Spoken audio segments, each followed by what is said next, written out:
Hi everyone, my name is Anita Mwoki and it is my great pleasure to welcome you to the first Engaging with Humanities series that is happening here since the pandemic. So it's been a long time and we're so excited that it's here. If you will allow me to just have my phone with me, I usually hate doing this, but you know, let's allow it. So first I need to confess, I am not an artist. I barely have a creative bone in my body, but I love art. I enjoy art, and incidentally or accidentally, my life is dedicated to gender equality. Accidentally because I was born a woman. Incidentally because that's what my life is driven towards. I was born on the 7th of March, the day before International Women's Day. I think it is fate, and that I believe is why I am here. So whenever it comes to gender equality, I think I always like to start with throwing a few shocking facts at people. So, in my research for this, I found out that works by women make up just 7% of art in the top galleries. And in 2020, the National Gallery purchased no works by women artists. And only 13% of living artists represented by galleries in Europe and North America are women. These stats are shocking. But incidentally and accidentally, I'm also radically optimistic. And I see the things that are happening to change this and the work that is being done. So before I go into the introduction, I'm sure we're all wondering, why exactly does this matter? Yes, gender equality is important, but why do we need more women works of art in our galleries? So I'll just read for you two quotes. So the first says, "What better place than museums can there be to shelter and preserve the collective memory of women, to provide insight into our role in society, past and present, and to inspire us for action to create a more just and egalitarian world." And the second quote, "Why is gender equality important for the social role of museums? So that little girls see themselves represented and little boys learn balance." So now that we know why it's important, it is my great pleasure to accidentally and incidentally be here to introduce Jim Harris. I realise I'm just hiding here. I am frightened of you, just in case you were wondering. Who, his work speaks for itself. I am sure he will give an excellent introduction. But the main thing I want to say is that he is a key ally. He is the reason, well, one of the reasons, that things like this are happening and we're seeing more women representation in museums.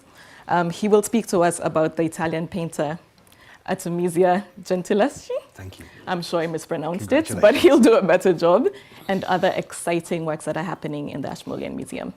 So Jim, I'll leave the stage to you. Thank you so much. And thank you for being here with us. You're welcome. You're very kind. Thank you. Before I get going, there's a small piece of housekeeping, which is that if you wish to ask a question during this, for you to actually ask me the question is obviously far too simple. And so there is technology involved. The technology is this.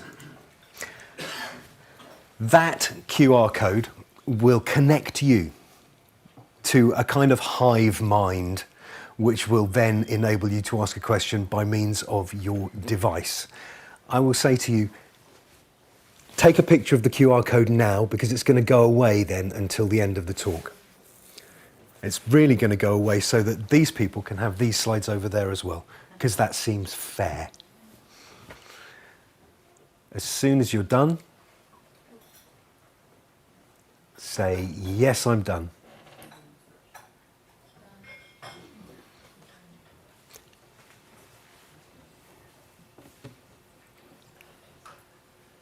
We good? Excellent. In that case, can we get the other ones up there? Thank you.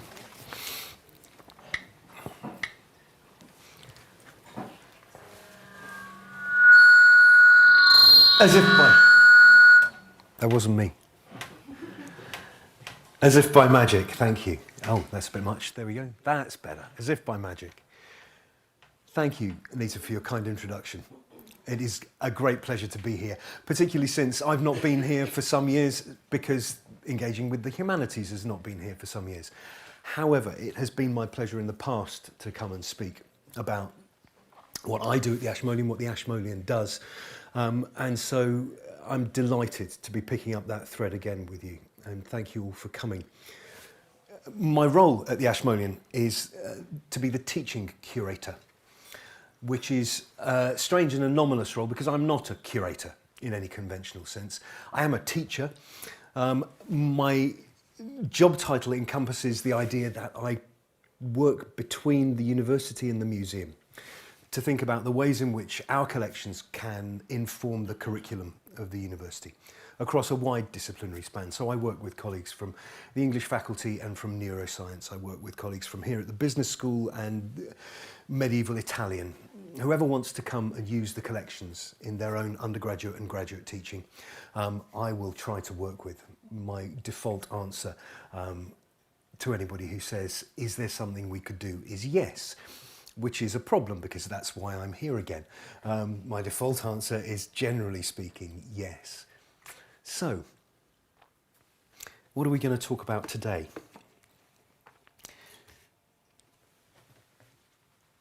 Artemisia Gentileschi. Artemisia Gentileschi occupies a singular position in the world of art, both in museums and in scholarship. She is toweringly gifted and important painter. Trained by her father Orazio, she had a life which was spectacularly difficult in many respects, and nonetheless acquired a reputation by means of the quality of her work as one of the finest painters in Italy in the early part of the 17th century. Her travels took her from Florence to Rome to Naples, and her patronage was wide. However, it's arguable that this is a problem, because Artemisia Gentileschi has become a kind of talisman, gendered word, a talisman for women artists in general. In other words, if we think about Artemisia Gentileschi, we are doing the job of thinking about women artists. And that surely cannot be right.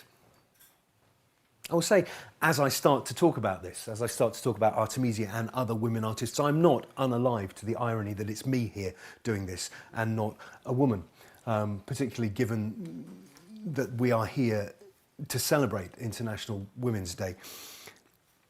However, what I would like you to think about is the women artists that we are going to look at. Not just Artemisia, but a range of women artists whose lives span from the 16th century to the 21st, whose work is now in the Ashmolean. And we'll think a little about how it's got there, what it represents, and what we can learn, not just about the objects that these women made, but about the lives of women artists over the course of that long time span. Artemisia. Artemisia in the New Yorker, Artemisia at Burleigh House in a virtual reality experience. I'm not sure that a virtual reality experience of Susanna and the Elders is something most people want to be part of. If you know the story, you'll know that it's deeply creepy. Artemisia Gentileschi at the National Gallery and in The Guardian. Artemisia is everywhere, and there's a reason for that. In 1971, the great art historian and teacher Linda Nochlin published an essay in Art News called "Why Have There Been No Great Women Artists?", in which she addressed that question of why galleries and museums are empty of the work of women artists, why art historical surveys do not touch on the work of women artists. And one would think, since her essay was published 52 years ago, that things would have moved on. I hope that they have, but it's interesting that it was still necessary to publish a 50th anniversary edition of that essay in book form 2 years ago, because Linda Nochlin's central premise that we do not study women artists and therefore we do not value their work and therefore we do not buy their work and therefore we do not put it into museums is a vicious circle which repeats itself as long as we do not study them. There are no great women artists because we have not studied women artists enough. Nochlin's principal case study in her essay is Artemisia Gentileschi. And you begin to see the thread. Nochlin talks about Artemisia, and people say, well, we could do something by studying Artemisia Gentileschi, by finding her work, by displaying her work, and we still do that. It's a good thing. The shot of Linda Nochlin teaching is there simply to say what a great teacher she was, because here she has made her teaching environment a place with objects, a place where the images which the students are discussing are present with them, rather than being absent, rather than being purely as references in a text. Nochlin was a great scholar and a great teacher, and her legacy is that we are here thinking about women artists, which is a good thing.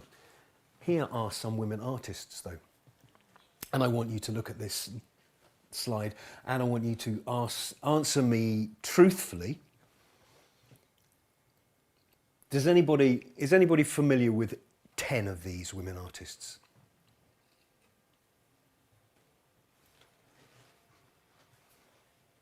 Anybody reckon you're familiar with 5 of these women artists?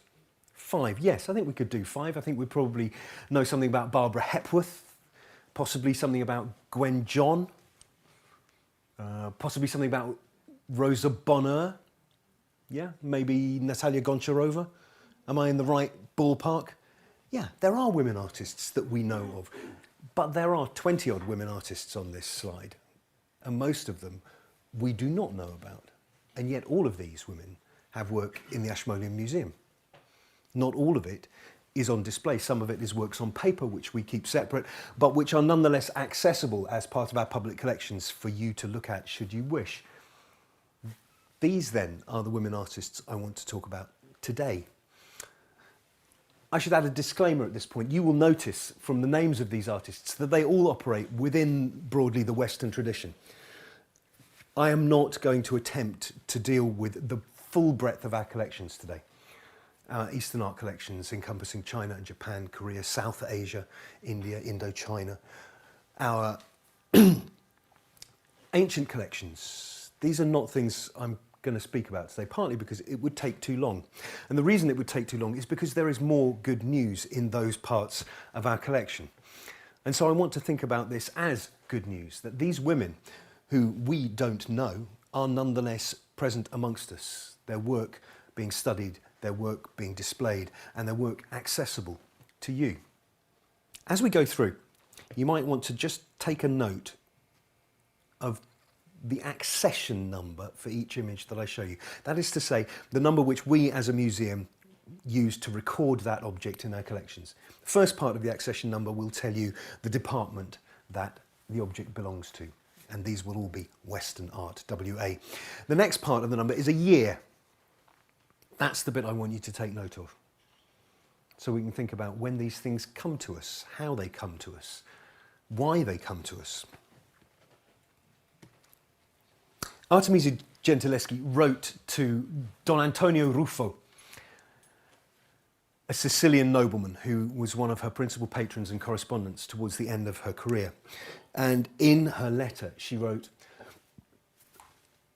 "It doesn't matter what people think of me, the works will speak for themselves," which I think is a wonderful thing to believe about oneself and one's gifts. Here is Artemisia, a self-portrait as the allegory of painting. It's a fantastic picture. She is a supremely talented artist, and her belief that the works will speak for themselves is laudable and understandable. And yet in 1971, Linda Nochlin is asking the question why nobody is looking at Artemisia Gentileschi. The works do not speak for themselves. So there's a question in that about why not. And one of the reasons is that the people speaking about the works, rather than the works themselves, are, broadly speaking, men, and have been, historically, men. And men have looked at the work of men, and privileged the work of men. And the work of women artists, irrespective of whether the works are capable of speaking for themselves, has been lost in that discussion. So the works will speak for themselves. This is, as you can see, a big still life painting. It's an early Dutch still life. It comes from the very first early decade of the 17th century. So in that genre, it occupies quite an important place. It does lots of the things that still life paintings do. That is to say, it gathers household objects and transient things, food, flowers, and puts them together such that they are both a beautiful reminder of the stuff of the world and also a reminder that the stuff of the world is impermanent and therefore that we too are impermanent. The painter of this painting has done what is very often the case. At the bottom of the painting, shown us the edge of a table over which the antennae of that prawn just dip slightly. It's a very subtle, almost funny little thing. The painter has also done that clever thing where we include fruit and flowers which could not possibly flower in the same season, partly as a demonstration of virtuosity. The painter is able to paint all those things because they know them well enough to bring them together out of season in a composition which is therefore impossible. The grapes and the tulips are simply not happening at the same time. Harvest is long after tulip season. Who knows how long the prawns had to be on the table while she painted them? I don't really want to think about that. The painter of this fabulous thing is called Clara Peters. And Clara Peters, if you would go to Wikipedia, and I am not someone who will disparage Wikipedia, it has been edited sufficiently for at least some of the information on there to be accurate. The first thing that you will learn about Clara Peters is that she is, and I quote, the best known female Flemish artist of this era. And if you go about 3 sentences further on, you will find this. Details of Peters' life are unclear. And this is the case. You'll see that the dates I've given for Peters' life are 1607 to 1621, because those are the dates on her earliest and latest paintings that remain to us. We know nothing, really, about what she was doing before that, and we know nothing about her life after her last recorded painting in 1621. In other words, Clara Peters is someone for whom Artemisia's dictum that the works will speak for themselves has no other option, because the works are all we have, because Clara has been forgotten. She exists in the Ashmolean in an astonishing collection of Dutch still life painting, which was gathered together in the first half of the 20th century by a woman called Daisy Ward and her husband, and then given by her husband in memory of Daisy after her death in 1940. In the collection, there are other paintings by women. Rachel Ruysch is an example which we'll come to later. But it's interesting to think about this question of forgetting women even as they are working. This question of losing the thread of their life so quickly after they were alive. It doesn't always happen. This tiny little Virgin and Child, it's about that size, made of boxwood, mounted in silver gilt, was made by a woman sculptor called Maria Federb. Federb was a member of a family of sculptors in Mechelen, in what's now Belgium. Mechelen was a great carving centre, small wooden figures of saints, small wooden figures of Virgin and Child were very often carved in nutwood in Mechelen and then sent to Brussels to be painted because the trade in Brussels for sculptural polychromy was greater than it was in Mechelen, whereas the Mechelen carvers were renowned for the quality of their work. Maria Federb, notwithstanding her family connections, her brother Louis is represented also in the Ashmolean, applied to join the Guild of St. Luke, the artists' guild of the city of Mechelen. Artists' guilds, generally speaking, were dedicated to St. Luke as patron on account of the fact that St. Luke was the first painter, according to the legend. Having applied to be a member of the guild, she was refused entry. She was refused entry on the grounds that We don't have women in St Luke's Guild. But she practiced anyway because she had the ability to practice, because she had a family who were also sculptors and they knew that she was good at this, so they weren't going to stop her. She was a sculptor and a goldsmith, so this whole thing belongs to her. It's silver gilt mounts and the carving of the boxwood. It is a piece of significant virtuosity. She's a great sculptor. This is all we have. And this, as you can see, came to the museum in 2013 as part of a collection given to us by Michael Welby, collector of European goldsmiths' work of the 17th and 18th century principally.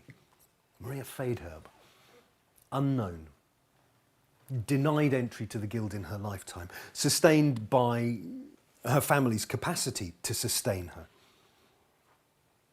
The nature of sustenance that women artists were able to derive from the people around them varied, but family connection has always been a useful thing. This wonderful, delicate, soft image of Prince Henry Lubomirski was made by the Honourable Anne Seymour Damer in around 1777. Henry Lubomirski was a Polish prince child who was famously beautiful and whose mother paraded him for being a beautiful child, and his portrait was made by various European artists, including Anne Seymour Damer. Anne Seymour Damer was herself the daughter of aristocrats. She married an aristocrat. She was brought up around great artists at the age of 12 or 13. She was sketched by Angelica Kauffman, one of the founding members of the Royal Academy in London. And Seymour Damer's life was a blessed one. She was able to pursue her desire, her passion to be a sculptor. And she was a very good sculptor. Her privilege had nothing to do with her gifts, but her privilege enabled her to exercise her gifts in ways that were denied to many others. It's difficult to think of how Maria Faidherbe would have pursued her craft had she not been in that family, having been so comprehensively denied the capacity to do so by her peers in Mechlin. Anne Seymour Damer was described by Horace Walpole as a genius.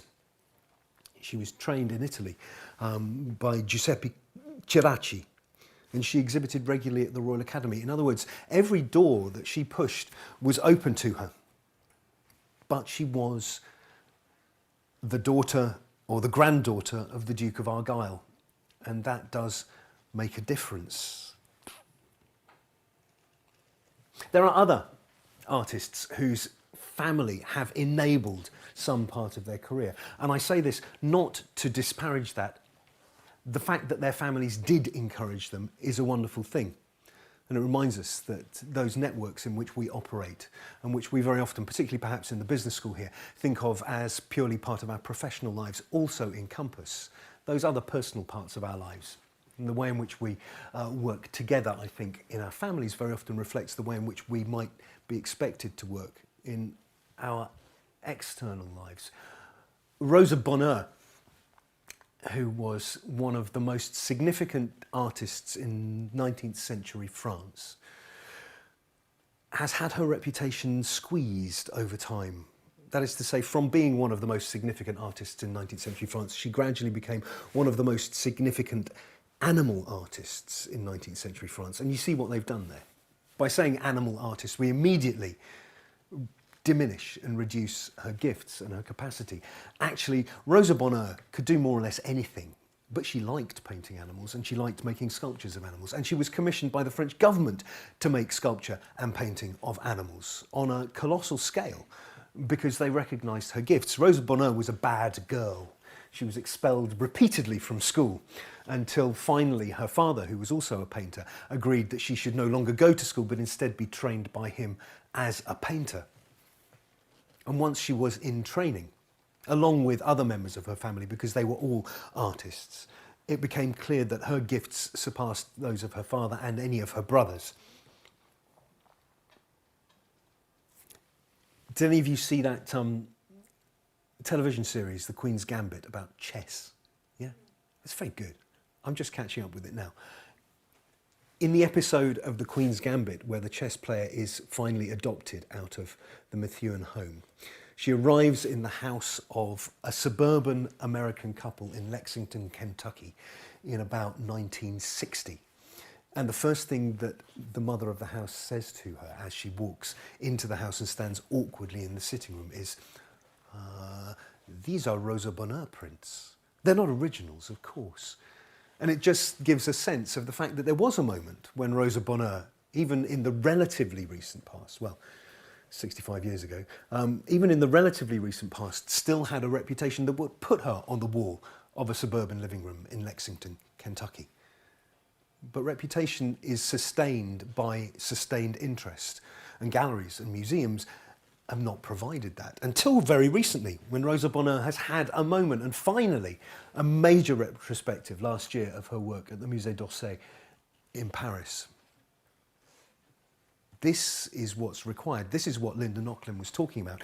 In order for women artists to be understood, in order for women artists to be recognised, in order for their work to be placed on a level with their male peers, they must be studied, they must be shown. Catalogues must be written about them. Essays and books must be produced. And people must be familiar, as perhaps it was possible to be in Lexington, Kentucky in 1960, with their work. Barbara Hepworth is a much more familiar figure, not just in the Ashmolean, but generally speaking, a bona fide giant of 20th century sculpture. And we have been privileged in recent years to have on loan 3 pieces of work by her. One is in the background, I haven't referred to that, but these 2, Talisman 2 in marble from 1960 and Riverform in American walnut from 1965. Here is an artist who, having spent her life alongside other male artists, found herself in a milieu in which her work was valued and was accepted, which is not to say that necessarily her road was as straightforward as her colleagues. She's often defined not by her work, but by the relationships she had, by her friendship with Henry Moore, for example, by her love affair and marriage to Ben Nicholson, for example, her early marriage to John Skeeping. It is impossible to speak about Barbara Hepworth or to read about Barbara Hepworth without seeing her placed in relation to the men around her. I say placed in relation to, I think probably it would be as accurate to say defined by the men around her. And again, this is one of the things about women artists which male art historians are wont to do. We think about their network and we think, well, how do we see them in relation to the other important people? And lo and behold, the other important people tend to be men. It is a wonderful thing to see these 2-3 works in the 20th century gallery at the Ashmolean, placed centrally, surrounded by other work, some of it by women, some of it by men, but actually at the heart of the display. Because these are enormously important objects. They speak to Hepworth's interest in natural forms, natural materials. They do connect her outwards into the wider world of 20th century sculptural abstraction. They stand entirely for themselves, though. When we talk about art, it's very easy to forget that most things that are made are not art. Most things that are made are things. They are stuff. They are the things we use day by day. But the people who make them embody skill of an extraordinary nature. This little mustard pot was made by the silversmith Hester Bateman. Hester Bateman was a woman who was married to a silversmith. And when he died and she was widowed, he left her his tools, which is an interesting thing to do in a will because it suggests that you might have a use for them. And the reason was that Hester too was a silversmith, and having taken over the workshop, she not only became one of the most commercially successful silversmiths of the latter part of the 18th century, but she also updated her workshop so that she was able to produce with her sons in partnership more silver at a cheaper rate such that she could sell more of it. She was not only a great smith in terms of the way she worked the silver, but she was a great entrepreneur. She was a technological pioneer, using machinery to cut the silver, using machinery to press the forms of the silver. Hester Bateman is one of the great silversmiths of the 18th century, not simply because she made great silver objects, but because she was a great innovator in her profession.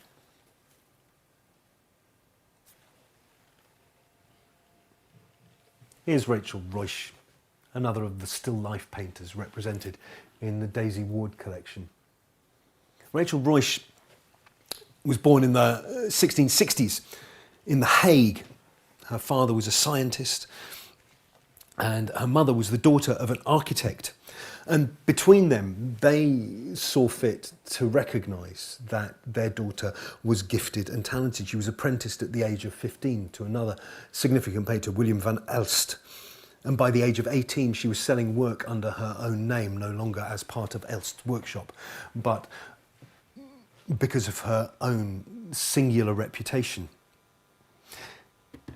Rachel Ruysch married a painter whose name was Jurien Poel, or Poel, of whom I know nothing, because we don't have any of his work. But we do have Rachel Ruysch's work. And the thing that's interesting to note about Rachel is that after marrying Jurien Poel, she gave birth to not one, not two, not three, but 10 children. 10 children. 10 children. Let's dwell on that for a moment. Let's think about all the male artists who've ever given birth to 10 human beings. And let's celebrate them for a minute. Let's think about the work involved in giving birth to 10 human beings. Let's think about the time involved in giving birth to 10 human beings. It's a staggering thought. Throughout the production of those 10 human beings, Rachel Ruysch kept painting. She maintained her practice. She maintained her business. She was successful. Her network of patronage was retained. Rachel Ruysch managed to produce 10 human beings and lots more than 10 actual paintings. We haven't talked about that aspect of being a woman artist up to this point, but it's worth remembering that the work of being a woman is not just whatever profession you happen to choose. This is one of our most recent acquisitions at the Ashmolean and one of our greatest in recent years. Elizabeth Sonrel is not a name that springs easily to mind. Had anybody heard of Elizabeth Sonrel before I put this on the screen? Not one of us. Ah, well, there you go. There you go. Sonrel was not allowed to be trained at the École des Beaux-Arts when she was a young woman because women were not granted access to the École des Beaux-Arts until 1897, by which time she was well into her career. She was trained instead privately, and she became successful because she was very talented. She exhibited at the Salon in Paris and submitted work pretty well every year from 1893, when she was still only 19 years old, right up until about 1939. She became famous for not only her paintings, but for designing Art Nouveau posters. She was a commercial graphic artist as well as a painter. And again, here we have an artist working in whatever mode is required in order to get their work out, in order to make a living. The idea of the artist in the garret doing the thing that most speaks to their heart and sings to their soul cannot apply to most artists, because most artists cannot live by the song that is sung to the soul. Most artists have to buy satsumas and sandwiches, or you come to the business school and someone buys satsumas and sandwiches for you. Not accessible to Elizabeth Sonrel. Sonrel was deeply inspired by Italian Renaissance painting and by Northern Renaissance painting. This image has a connection to the Darmstadt Madonna, painted in 1536 by Hans Holbein. Sonrel was looking at everything she could. She was engaged with a wider world of art in order to inform her own. Like most women artists, she didn't spring kind of ex novo from the Aristotelian mud. She trained, she learned, she studied, she looked. She read the work of other artists and she worked out what she could do with it that would be distinctive in her own practice. She was deeply interested in the medieval world, medieval legends, the Arthurian romances in Dante. And it's interesting to think about how that has worked its way into this image, which is nonetheless of contemporary women, late 19th century women on Palm Sunday. The interest in the medieval was something which Sorel shared with this artist. Again, hands up for Eleanor Fortescue Brickdale. Not a one. Not a one. She sits in the Ashmolean in the 19th century gallery alongside the pre-Raphaelite painters who were notably men whose relationships with women were deeply problematic. This is not the time to unpick all that, but any of you who saw the recent pre-Raphaelite show at the Ashmolean will have some sense of the fact that the pre-Raphaelites were users of women, and despite the fact they were surrounded by women who were also talented, they were not promoters of women in every case. But this is not about being mean to the pre-Raphaelites, although I will do that all day long if you give me a chance. This is about Eleanor Fortescue Brickdale, who was a painter and artist slightly post-pre-Raphaelite. She's sometimes referred to as a neo-pre-Raphaelite. What a thing that is to be. She was born in Upper Norwood in suburban South London. And her father was a barrister. She trained at the Crystal Palace School of Art under Herbert Bone. She went to the Royal Academy Schools in 1896 and she became a teacher because she was spotted when she was at the Royal Academy Schools by Byam Shaw, who employed her as a teacher at his academy, which was eventually subsumed into Central St Martin's School of Art. In other words, Eleanor Fortescue Brickdale was not simply a maker of great objects, but somebody who was gifted in that particular way of being able to talk about process, to understand how to convey what you need to do in order to make art. Teaching about making art is a punishingly difficult thing to do. Because we all, I think, assume that making art is really about what's inside you. It's about your gift, your talent. Of course, it's not just about that. It's about practice. Women artists have to have time to practice, just like the men. And it's about technique. You have to learn the technique. How many of these women that we've been talking about have been denied access to those places in which they might learn the most about technique? Or how many of them have had to rely upon their fathers in order to learn the technique which is necessary to making objects? So the barriers are not simply to do with selling your work. They're not simply to do with scholars taking your work seriously. They're not simply to do with museums displaying your work. They're also to do with the basic problem of acquiring the technique in order to exercise your talent. Marie Laurencin, a little bit more familiar perhaps, using, as she very often did, her mother as a model shortly after she was widowed. I think there is something very profoundly moving in this image of a daughter painting her mother after the loss of her father. Natalia Goncharova, a great Russian painter of the early 20th century, who was formed in Moscow and then went to Paris, where she designed costumes and sets for Diaghilev, the great choreographer and dance entrepreneur. Gwen John trained at the Slade School in London, and although she was a great painter, her career throughout the 20th century almost completely eclipsed by whose? Her brother, her little brother Augustus, who followed her in every respect, including the respect of not being as good a painter as she was. But when I was a little boy and I was collecting cards that came with PG Tips tea, anybody? Yeah, ring a bell? There was a set of cards that was 100 Great Britons of the 20th century. This was a kind of like optimistic view of the achievements of our fine nation. And one of those cards was Augustus John. And at the time, I remember looking at the card and going, who? I mean, I was about 6 years old, so that's probably understandable. And I still think about Augustus John in comparison to Gwen and think, well, who? I wonder what Augustus's advantage was. Anyway, Gwen John had a fantastically interesting life. Trained at the Slade, she went to Paris, she had an affair with Rodin. At the end of that affair, she embraced the church very thoroughly. She was very decided in her artistic practice. She said this: "I think a picture ought to be done in one sitting or at most two.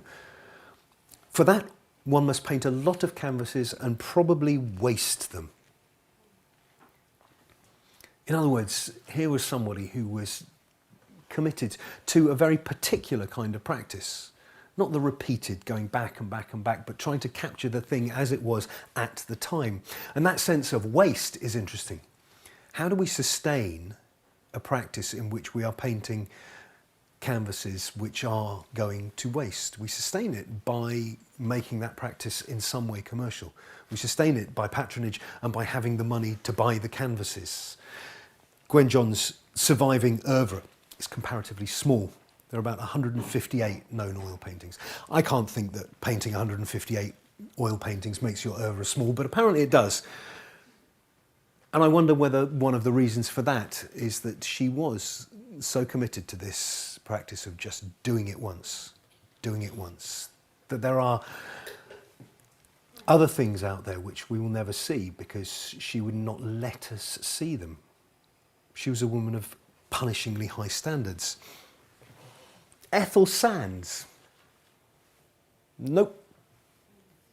Yes, good. Ethel Sands is a tremendously interesting artist. And when I say interesting, I don't mean that as a pejorative, which it sometimes is. Ethel Sands was the daughter of an American industrialist, and she hung out with English painters in the early part of the 20th century. She was one of the members of the Camden Town group, that group of contemporary English painters who exhibited together between about 1911 and 1913. People like Sickert, Spencer Gore, I think right at the beginning, David Bomberg. So she was right at the centre of that English culture of modern painting in the first decade, second decade of the 20th century, as almost the only woman. She was painted by Sickert here, who captures something of her character. Ethel Sands was a queer woman working amongst men and painting, as you can see, really good paintings.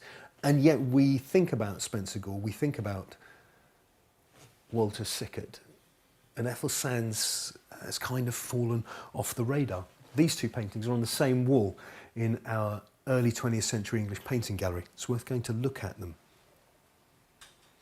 These artists, whose work is on display at the Ashmolean, as I said, represent only a part of our collection. That is to say, they are only in the Western art section. It'd be worth going around and seeing where else we can find the work of women.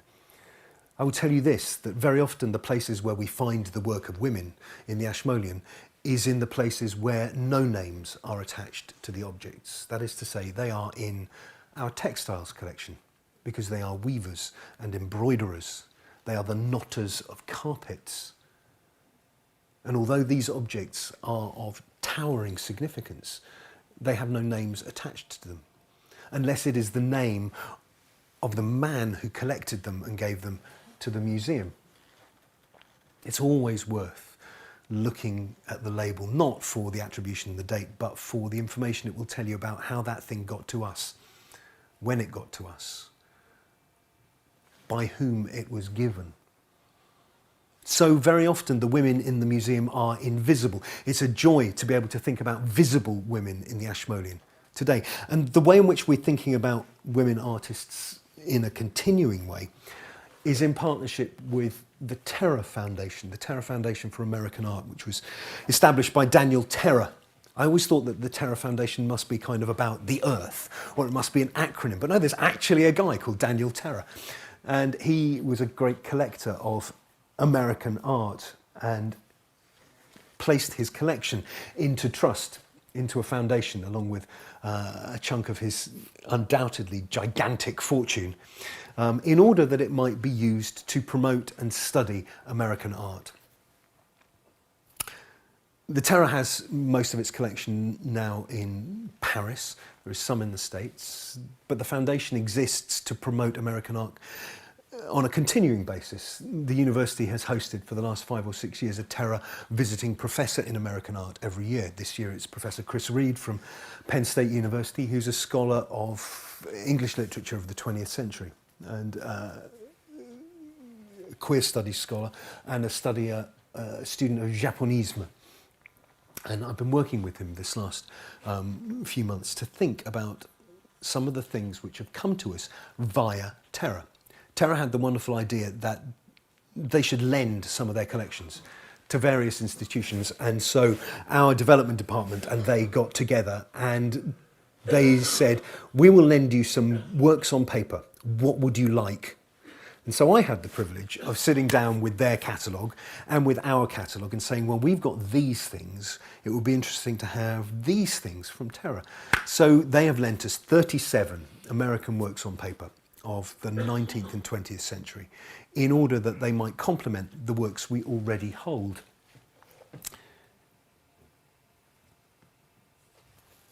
Part of my remit in choosing those was to find the works of women artists in that collection so we could think about them in relation to the wider artistic currents of the 20th century and think about how women participated in every significant movement, in every significant technical development.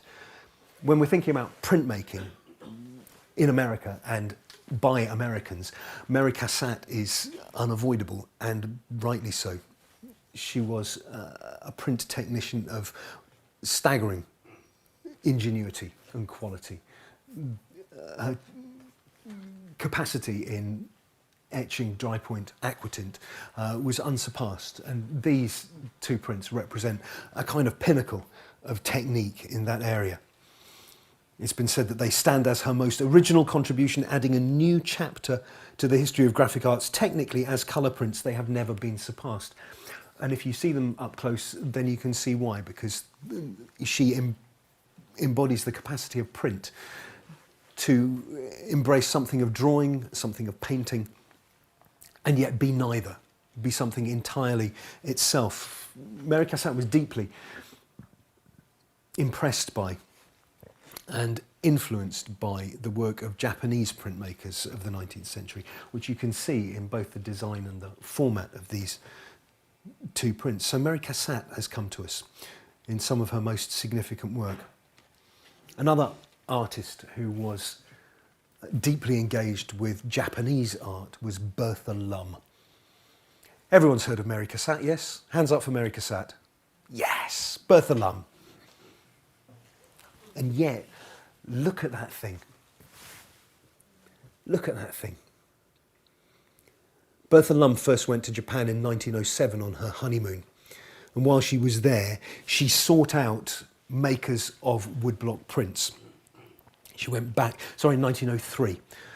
In 1907, she went back and stayed for several months, and she worked with makers of woodblock prints in order to learn the technique. She went back to America and started practicing. She went back in 1911 and again lived for several months amongst the people who knew how to do this. And in doing so, she developed a technique which was entirely her own and which was of a stunning standard. Bertha Lum was a printmaker who exhibited at the 1912 Tokyo International Exhibition, not only the only woman in the exhibition, but the only foreigner in the exhibition. Here was an artist who embedded herself in the practice of the people she admired, who embraced and inhaled their technique and brought it to bear on her own work. After the 1930s, she lived the last part of her life between Japan and Beijing and America and California in a sort of triangle. And I think she had one of those she had a strangely glamorous life. But it was a life that was driven by her desire to make things like this, her desire to learn how to do it, and her desire to see her work produced and then disseminated. Another printer who worked in woodblock technique, but to very different ends, was Blanche Lazelle.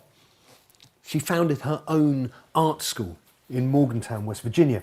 She moved to Provincetown in Massachusetts, where she became part of a wider colony of artists. In the 1930s, she was employed by the Federal Arts Project, that division of the Works Progress Administration in the New Deal, which enabled the government to pay artists to make work, and they sent her back to Morgantown in West Virginia to make woodcuts of the town, of its courthouse, murals in the town also. This development in the 1930s in America, the Federal Arts Project, as a division of the Works Progress Administration, was responsible for sustaining the work and the lives of thousands and thousands of artists during that decade, in the aftermath of the Great Depression and through the New Deal. And some of the artists that we have borrowed from Terra were part of the Federal Arts Project, were working for the government. It was an interesting moment because amongst them were communists, leftists of all sorts. Mabel Dwight, who made this print called Queer Fish, was one of them.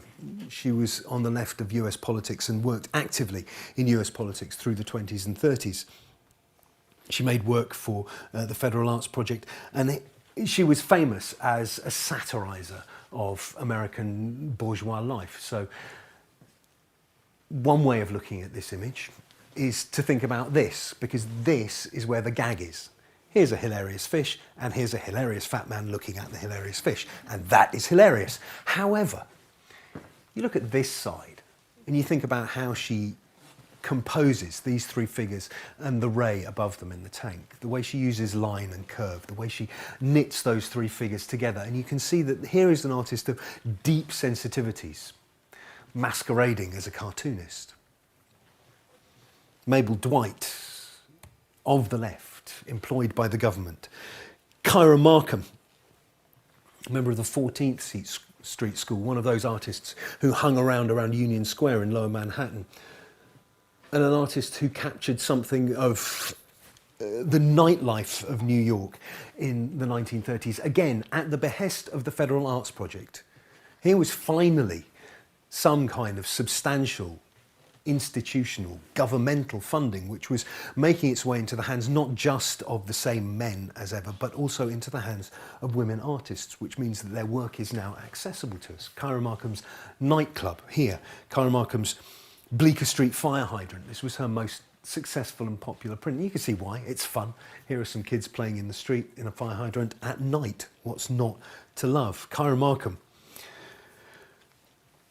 principally a lithographer, a social realist artist, somebody who was interested in capturing something of the truth of New York nightlife, which means not capturing it in a photographically realistic way. The characterizations on the faces are fantastic. There's something faintly sinister going on here. The guy and the girl dancing, the couple in the background, much older than one might expect to find in a nightclub. Kyra Markham had an acute eye to spot these people. Isabel Bishop, another 14th Street School artist. I was going to say a master etcher. I don't know if that's inappropriate, but she was a master etcher. She was a fabulous etcher. And this image of two women talking during their lunch break is typical of her work. She was deeply invested in the investigation of life for women in the city. No other artist, the art historian Jane Addams Allen has written, had so acutely portrayed the vulnerability of single women, caught, as she put it, between the double purpose of looking for husbands and earning a living. Isabel Bishop recognised in these women that potential to be caught up in the production of 10 human beings and not in the production of whatever it was that their lives held potential for. Jolan Gross-Bettelheim, born in Hungary, or born in what is now Slovakia but was then part of the Austro-Hungarian Empire, came to America in the 1920s. A very fervent communist, again employed by the government in the Federal Arts project. She was a recorder and an imaginer of a technological future which perhaps aligns her more with the Italian futurists of the second decade of the 20th century than it does with the other social realists who were working for the Works Progress administration. But her lithography embodies something, again, of the optimism of that aspect of American life which believed that anything could be built, that anything could be done.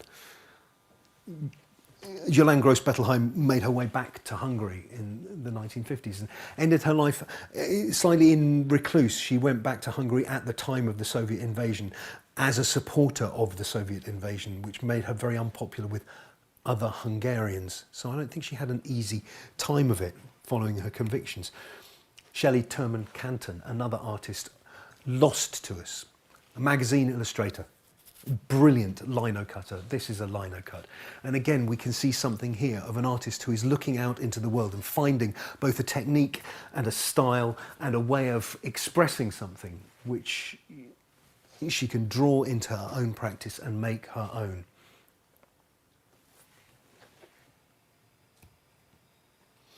Putting these things to work is part of my job at the Ashmolean. So here is Mary Cassatt in a seminar on Japonism given by Chris Reed, the Terra Visiting Professor of American Art.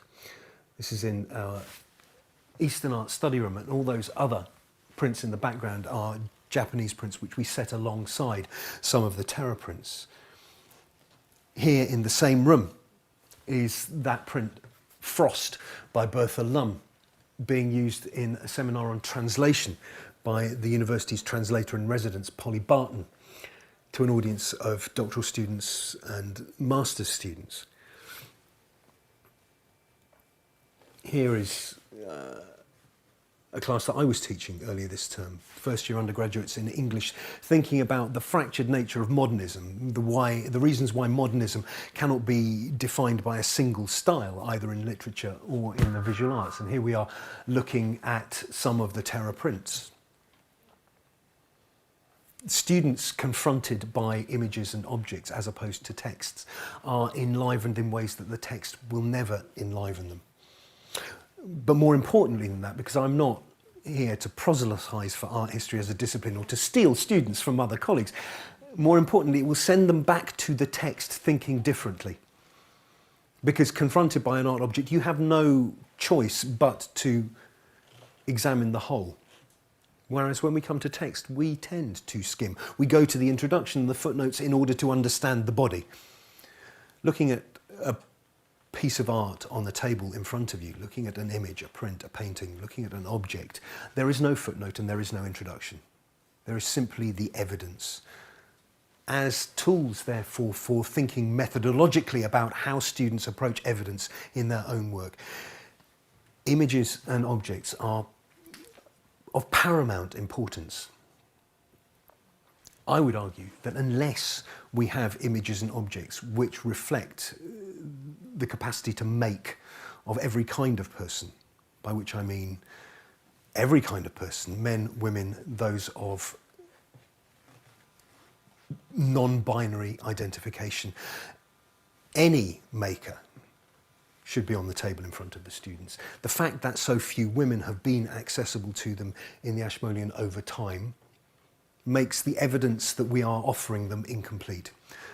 Part of having these Terra prints in the museum, part of acquiring works like Elizabeth Sonrel's Les Rameaux, part of hanging these things in our galleries such that they can be seen alongside all the other work, is addressing that issue of providing students with evidence which reflects the entirety of human creativity, not just that which is provided by men.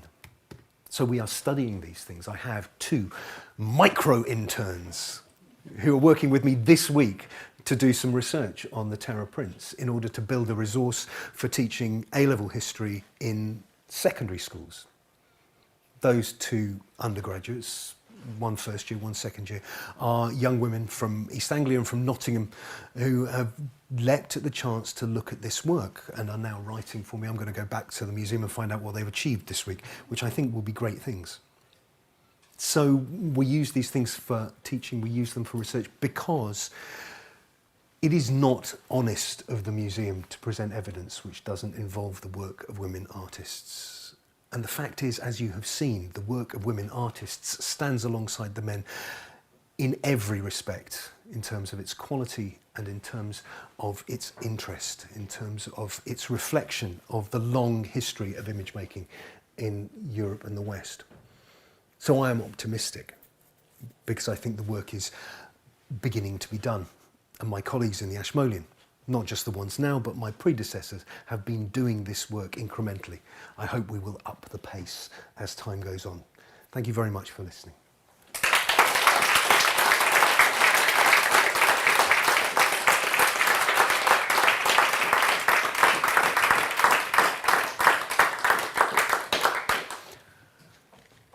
Any questions? I think it's... I don't know. There's a screen here, and I don't know what I'm supposed to do with it. So, are there any questions in the room?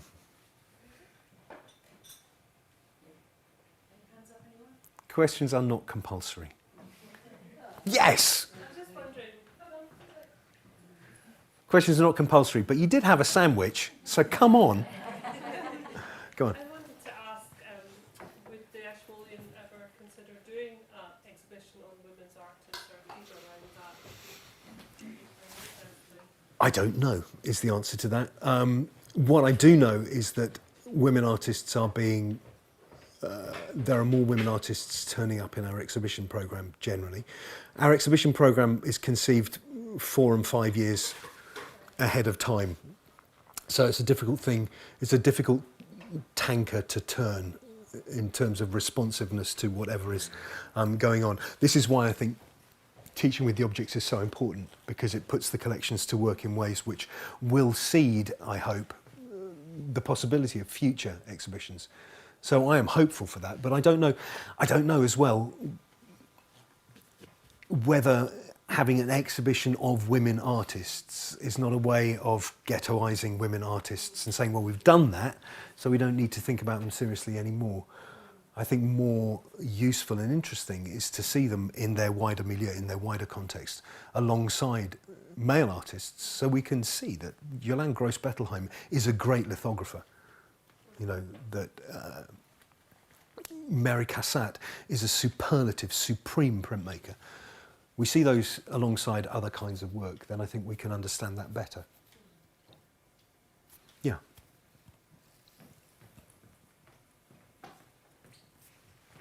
You've kind of preempted my question a bit, but my question is not a dispersion on your lecture, which I thought was brilliant. Very kind. And very important. But it made me think of an exhibition I went to a couple of weeks ago at the V&A on women printmakers. Mm-hmm. And I felt it was fascinating. I hadn't heard of most of them, had seen them before.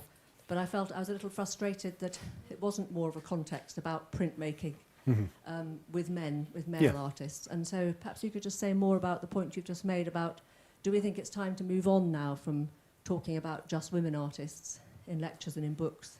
And if so, how do we do that? I think it's time to move on from thinking about women artists as a category. Yeah. Because to say we're going to do a lecture about male artists as a categorical thing would be nonsensical. So I think we need to acknowledge that that's nonsensical, that this is nonsense, I'm sorry. And we need to start thinking about women artists as artists. That is to say, we think about them and their work and their biographies and the worlds in which they moved in just the same way that we think about, or have thought historically, about male artists. So is it time to move on? No, it's time to move into a different mode of investigation, understanding and exposition, which is a mode in which we look for the work of women artists and we treat it exactly as we would any other body of work. I think there is still an argument for saying that museums should seek to some degree to privilege the work of women artists, simply as a counter to the fact that they never have done before. But how we do that, whether that is by grouping them in an exhibition or whether that's by specific small shows dedicated to specific women artists, I'm not really able to say. But I would say that moving on from talking about women artists as a category, yes, we move into talking about women artists, as individuals, as protagonists in the wider story of art. Is that fair? Yes, I absolutely agree with you. Yeah. Well, that's a relief. Okay. Anyone else? Yes, go ahead. And then over there. Okay. Thank you. I wondered if I've seen it suggested that there are more women artists to be discovered because they very often sold their works attributed with the signature of the male head of the studio. Do you think there's much to be done there, or do you think that it's too difficult an exercise? It's quite a difficult exercise. Unpicking workshop practice in terms of the relationship between master and subordinate, between the head of the workshop and their journeyman, is a difficult job in itself, because identifying who the journeymen are is not always clear. Documentation is not always present. To insert into that the additional difficulty of identifying particular women, I think would be very difficult. It may be that there is documentary evidence somewhere that would help us to do that. But without the documentary evidence, it becomes a kind of guessing game. And I'm speaking here about my own field of study, which is essentially the 14th and 15th century, where to know who somebody is from a document is of a jewel of great price, and where we are not always able to determine the presence of women in the workshop because not everybody is named. That said, there are women lurking in documents in various places. I did some research on a church in the City of London, St Olave Hart Street, in which I was looking at some sculpture of the late 16th century. But in amongst the documentation surrounding the church, I discovered that the church painter throughout the 18th century was a woman called Mary Kingley, who had a painters and decorators business in that part of the City of London, which was interesting not because she was painting, she was painting the walls. But it gave a sense of the presence of a woman at the head of a business in a world in which women are almost entirely absent in the historical record. So there are going to be things out there, but without them, I think it's very difficult to break down workshop practice into the particular gendered hands of those participating in it. Sorry, I can't be more optimistic about that. Yes? As you mentioned before, every female artist was practiced or inspired by a man's world, we can say.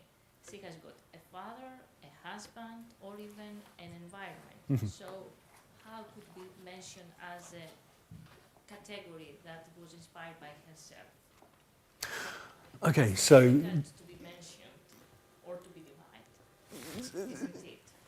so the question is about women and women, Yes. rather than women in relation to men. And you're absolutely right to point out that I have identified these women largely in relation to fathers, husbands, colleagues. I would argue that in terms of, if we want to understand someone's training, then we have to think about who they were trained by. So if they are trained within a family business, then that's worth noting. What is interesting is where women become teachers.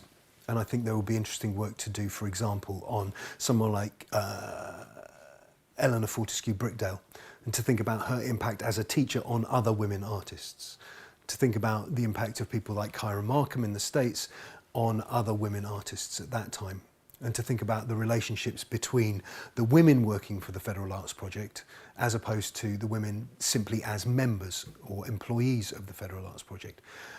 So my answer to your question is that I think that is a really interesting area of research to undertake. And my second answer is I haven't done it, for which I apologise. But I think it's a really significant point.